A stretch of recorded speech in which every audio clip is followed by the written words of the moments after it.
शांत स्वरूप है, शांत स्वरूप है। इसलिए जब ये आत्मा आपके चित्त में आता है तो आप उस शांति को प्राप्त कहते हैं जिसको ज्ञानेश्वर जी ने कहा है, शांतिची पई शांति। जो शांति का आधार शांति है, उस शांति को आप प्राप्त करते हैं और वो शांति आपके अंदर है। चल बिचल ये सब खत्म हो जाता है, संतुलन में उतर जाते हैं और उस शांति को आप जानते हैं। और उसके बाद आप हर चीज़ को एक ड्रामा की तरह से देखते हैं। एक आप साक्षी स्वरूपत्व आप में आ जाता है। आप देखते हैं किसी भी चीज़ को कि ऐसा हो रहा है वैसा हो रहा है। जबकि आप एक साक्षी स्वरूप हो जाते हैं, इसका मतलब यह है कि आप में एक नया आयाम आ गया। और ये नया आयाम, नया डायमेंशन, इसे हम कहते हैं निर्विचार समाधि। पहले निर्विचार समाधि, जब कि आप निर्विचार हो जाते हैं, पर आप सोते नहीं, आप अभिभूत नहीं हो, आप सोते नहीं, आप जागरूक हैं पर निर्विचार है। अब निर्विचार की बात कहें कि एक विचार आता है खत्म हो जाता है, दूसरा विचार आता है खत्म हो जाता है। एक आता है, समझ लीजिए आपके भूतकाल से, पास से, एक आता है फ्यूचर से, आता है भविष्य से।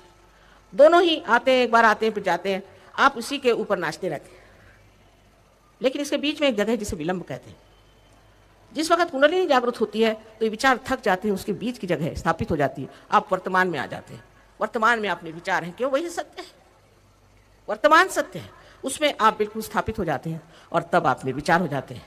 और जब आपकी स्थिति और भी पक्की हो जाए तो आप निर्विकल्प समाधि में उतर जाते हैं, जिनका वर्णन पातंजल योग में बहुत विस्तार पूर्वक किया गया।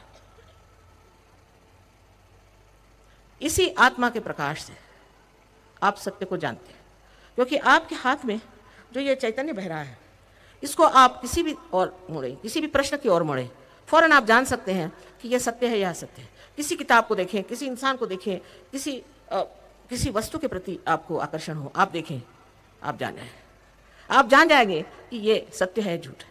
जैसे कोई वस्तु बनाई गई है, यह वस्तु अगर किसी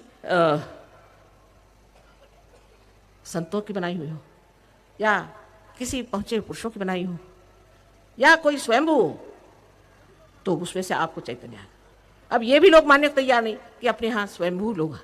स्वयंभू जो संसार में हम लोग जो हर जगह मैंने देखा कि स्वयंभू है, ग्रीस में भी मैंने देखा कि स्वयंभू वहाँ बैठे हुए हैं। स्वयंभू माने जो पृथ्वी माता है, ये अपने अंदर से ही ऐसे पुंज निकालती है जो पत्थर बन करके और चैतन्य बहाते हैं। पर यह चीज़ आपको पहले महसूस ही नहीं होगी। आपके लिए कोई सी भी मंदिर हो, उसमें ठीक की मूर्ति है, किसमें स्वयंभू है और किसमें नहीं है ये आप समझ नहीं सकते। किसे एक रियलाइज सोल ने बनाया है, आत्मदर्शन के आदमी ने बनाया है, या किसी एक दुष्ट ने बनाया, आपको पता नहीं होगा। एक बात थी, एक साहब ने मुझे बताया कि माँ हमने एक मंदिर बनाया है बहुत अच्छा इंदौर में,